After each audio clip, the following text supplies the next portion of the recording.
All right, wonderful people, lovers of freedom. Good morning, good afternoon, good evening to each and every one of you. Welcome back to Let's Talk TV, your one and only YouTube platform, where they're giving a back-to-back update on how things to be, on how things to share for Biafra land and beyond. If you're joining us for the first time, remember to subscribe and turn on your notifications too. Also, remember to like and share this broadcast as it is hot. All right, the latest one with the boss brains at the moment. Yes, Enugu community has lamented on the destruction of crops farms by Fulani headsmen. And people, these are the set of people that we've been talking about that we need to actually leave our premises. We've been talking about it, how these people need to leave. But of course, anytime we say it, it's as if that we are not being accommodating, but we know that these people are just evil. Everything about them just screams evil. That is what it is, and that's the truth of the matter. Now, these are the details of this news. The man, okay, he said that the man narrowly escaped as seen in videos by a witness Amechu Ugoji shared on his Twitter handle. He's a resident of Eziama Agobu, or in Ezagu local government area of Enugu State, were thrown into chaos on Tuesday when herdsmen abducted a man and his wife and son while they were collecting firewood in the bush. The man narrowly escaped, as seen in videos by a witness, Amechi Ugoji. A community leader who spoke in the video expressed distress over the incident, highlighting the ongoing issue of cattle destroying their crops and agricultural farms. He appealed to the Enugu state government to intervene and address the alarming rate of farm destruction, seeking protection for their means of livelihood. Of course, this is what we always talk about, that these people need to be cleansed out. But of course, their so-called governor, Mba, will not always do what is needed and is not even in support of anything that concerns Biafra. He does anything he wants and does only what would benefit him. That's just the truth of the matter. The community leaders plea. Okay, rather, the incident has sparked concerns and fear among the agrarian community who rely on their farms for survival.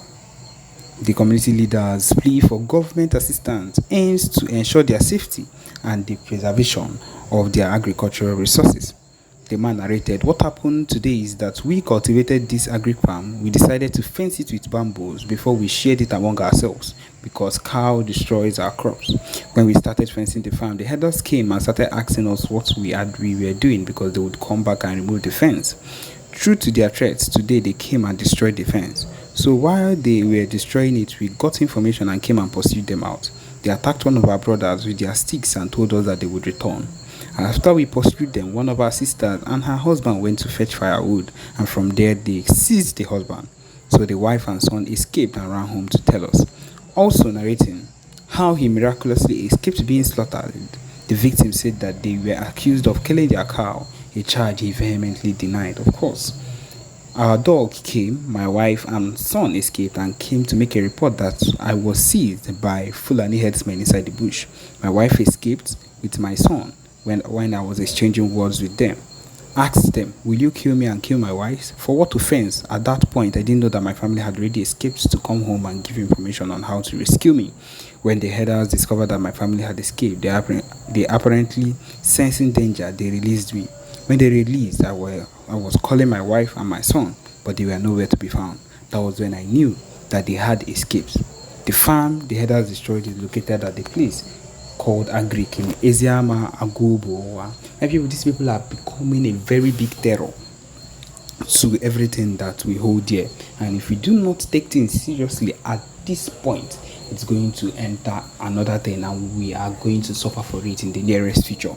And that is why we need to do something about it now. And that is why the PM keeps on saying a whole lot of things concerning this set of people, these Fulani people. They are not people you should even be living with or eat with or stay in the same vicinity with, because one day they can decide to wake up and kill you, and their plan, which is and has always been, is to take over everywhere, is to colonize and just to take lands. That is what their aim is, and we will not let them do this. This is not, our land is not for the taking. That is why the Biafra Liberation Army is on a mission to make sure they are cleansed from our land. That is the truth of the matter. We are not going to let them just wake up one day and decide to enter our land to do what they want. No, We are not going to let that. My people, that is just the truth of the matter. We can continue to not even trust one another because these people knows the people that are weak in our tribe, in their political position, those that have committed crimes that they can use to blackmail them.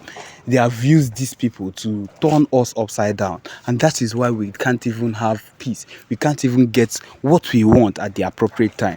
If this is our state at this particular point, think about it in so many years coming. It means that we will be so oppressed and compressed in this nation that for anyone to even come out and say I am an Igbo person will be treated like people that are not human beings. And my people, it would be the first time that tribalism will be so strong that we will not be able to say that we will not come out proudly to say we are Igbos or we are so and so. My people, it is getting to that time. If you think it is not getting to that time, look at the place where we are now right now. These are the things that were talked about in the old, that were talked about by our leaders earlier on. Ndị Igbo anyị, that were leaders, our Igbo leaders earlier on, that these are the things that will be happening. But of course, most times we did not believe, or people back then did not believe it. But look at it now, we have found ourselves in that same situation. And now we are lamenting, we are crying. But no, we are not going to stop. My people, I feel like this should just be an eye-opener to people to understand that we cannot survive under, we cannot dwell under the same people. We cannot dwell under their roof. Their roof is not a roof. Their roof, higa. We will surely, the sun will surely strike us if we say we are going to hide under them, because they are not interested in anything that concerns our business. They are only interested in anything that will benefit them, and they can use our resources. Ndị Igbo, and they are interested in our resources, what we are able to do, how hard we are able to work to keep the country going, because they are all lazy people.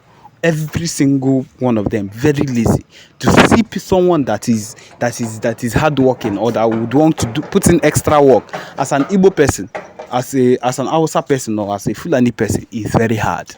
And that is the truth of the matter. Which is why if you come to the JAMB lessons, or when you come to take JAMB and everything, if you come to Igbo people, they will carry their exam scores and exam cutoff mark and put it in 300, 350, 320. But then their own, if they manage to even get 90, they will pass them. Manage to get 100, that person might. That is what it is. This is clearly not fair. And then those people will be giving more treatments, more better treatments than we ourselves, because that person is from the north. And they will take it from where they are in the north, from their schools in the north, and still bring it to the east. Because someone that would still be getting around those low-level courses, low-level cutoff marks, will still be allowed, because they are trying to invade, they are trying to encroach into every system that concerns Ndi Igbo and Biafrans. This is their plan. Now, putting all this command. There was a time that Buhari came out and said the same thing, and the backlash was so much that, of course, it was not. Now, it's looking at it, it's happening the second time, should let you know that this thing is something they've had in mind. This thing is a plan that they've had right from time, to make sure that we bring these people down to their feet. We encroach into their land. We make sure that we take over their land. Imagine giving Fulanis a free land. They didn't even say free land in every place in Nigeria, in every place in Biafra land, in Abia State, in Ebonyi State, in Enugu State, in Owerri, in Imo State. My people, think about it. When these ones have land, it means that they can get a base of wherever that land is, use it to plan and invade, and do a whole lot of things.